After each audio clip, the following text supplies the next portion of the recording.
Your desire is starting to build up bit by bit, and you feel like approaching and committing a sin, especially the sins that are in private.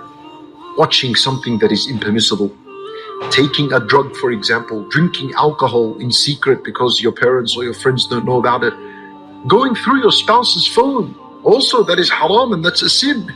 And there's a desire to do that, وَالْعِيَاذُ بِاللَّهِ. When you approach to commit a sin, I tell you what, there is always a feeling of fear in the heart of a believer. 100%. There is some feeling inside your heart. That Nabi sallallahu alayhi wasallam referred to it as the warner that is in the heart of every believer.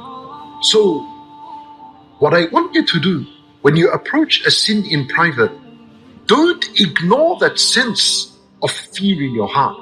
Don't ignore that sense of Allah watching over you. Don't.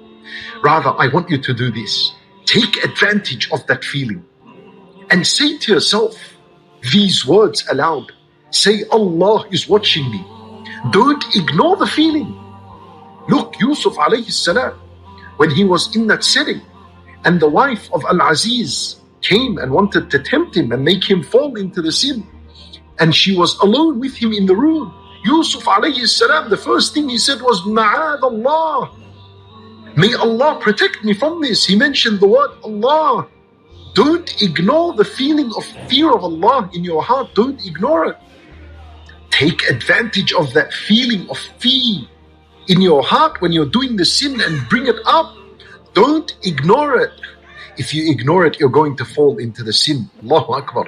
Don't ignore this feeling. Wallahi, my brothers and sisters in Islam, if you remember Allah and you remember the name of Allah and you say, Ma'ad Allah, just before you commit a sin, Wallahi, the mention of Allah will destroy the temptation and the desire instantly. Instantly. And Nabi sallallahu alayhi wa sallam, he said, وَلَا يَثْقُلُ مَعَ اسْمِ اللَّهِ شَيْءٍ. Nothing is heavy when it's weighed with the name of Allah.